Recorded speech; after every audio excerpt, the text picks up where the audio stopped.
दीदी सपना याद करिए कि बिजली धोखा दे जात रही, लेकिन आप लोग उनका नहीं बैठे।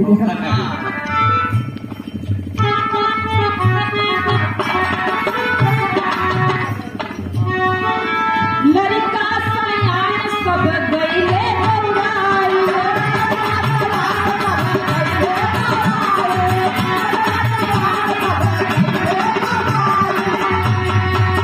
हमारे विभाग सब्जी उब्जी बनने को तो यूट्यूब पर सर्च कर लेते तेल कितना डाले, कौन भाजी कैसे बने, कितना तेल डाला, कितना मसाला डाला। और ससुर घरे में जो तेल बाऊ कढ़ाई में जर के देखत और मोबाइल में तरीका ही देखत न। ई मोबाइल का फायदा है।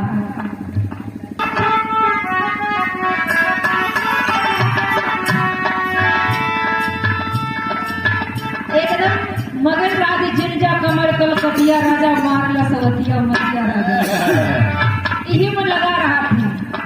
सब ही के हथवा पाठाई बुझी मोबाइल,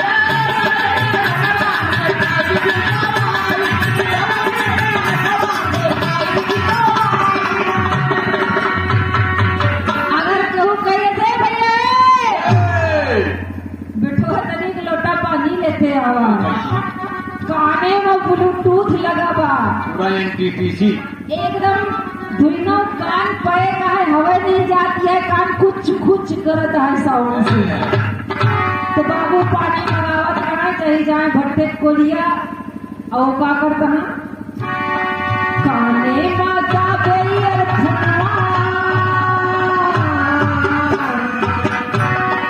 काने माता बेयर फुनवा कहूँ के क्यों न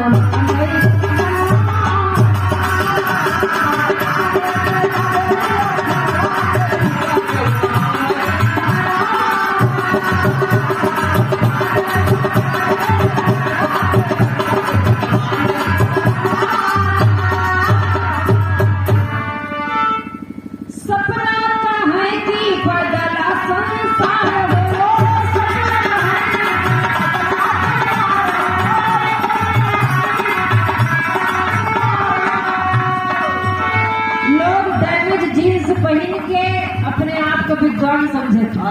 पता हुआ पता। आधुनिकता विदेशी कपड़ों को पहनकर नहीं आती, आधुनिकता अपने विचारों को नया करने से और शिक्षा में रम जाने से आती है। अगर आधुनिकता कपड़े में ही होती तो विदेशी आज साड़ी पहन करके मथुरा जाकर देखिए हरे कृष्णा हरे राम जप रहे हैं। और मैं बताऊं, हमको आपको शर्म लगता है कि भगवान नहीं है। हम स्वतः इस्कॉन मंदिर गए थे मथुरा, अभी टूरिस्ट की बात बता रहे हैं। हमारे पीछे एक इटालियन महिला थी, इतना अच्छा बढ़िया सा गा रही थी हरे कृष्णा हरे राम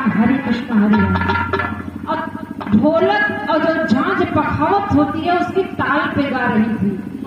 तो हम सामने थे और सामने से पीछे दिक्कत नहीं रहा, हम गावत रहे सबके साथ, पूरी भजन जितने भी लोग सब गा रहे थे। दर्शन का टाइम हो रहा था, आधा घंटा खोलने में था।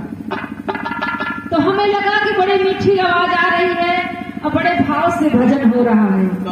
तो हमने बस जरा सा ऐसे कनखी से देखा तो विदेशी महिला इतने अच्छे भाव में प्रदीप भैया गा रही थी कि हमको लगा कि हम इसको रिकॉर्ड करके घर ले जाके दिखाएंगे कि देखा कितना अच्छा कृष्ण का भजन साथ में ऐसे गा रही जैसे हमारे भारत की मिट्टी में जन्मी। और वहाँ लिखा था नो फोटोग्राफी, वहाँ पर पे दर्शन पे लिखा रहता है कि कैमरा प्रतिबंधित होता है, लेकिन फिर भी कैमरा बैग से निकाला, सोचा थोड़ा सा से बगल से उसका वीडियो हम बना लेंगे, घर ले जाएंगे, याद करेंगे उसको। और जैसे कैमरा उठाया वैसे वो महिला छुप गई हमारे पीछे। अब हम देख रहे हैं बाबूजी कि कहाँ गई। उसके बाद जब मैंने दोबारा थोड़ा सा और घूमने का प्रयास, मुझे अच्छा लगा अपनी माटी में सनी हुई विदेशी महिला को देख के। फिर उसने कहा series no photography means no photography, मतलब अगर नहीं खींचना है फोटो तो नहीं खींचना है। मुझे सीख भी मिली, मुझे बुरा नहीं लगा कि एक विदेशी आकर के हमारे देश में हमारे नियम को हमें पालन करने के बारे में सिखा रही है। तो विदेशी भी जो होते हैं अपने माटी के प्रति, अपने देश के प्रति वफादार होते हैं।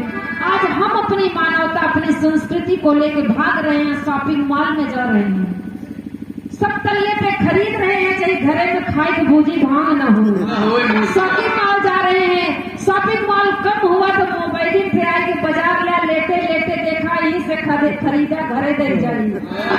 बाहर जोर छान छपरिया है सब बेचवाए के छोड़ी। तो ऐसी सावधान रहिए, अपने समाज में अपने जो पास है उसी में जीवन यापन करना सीखिए, हमारी कल्चर सिखाती है।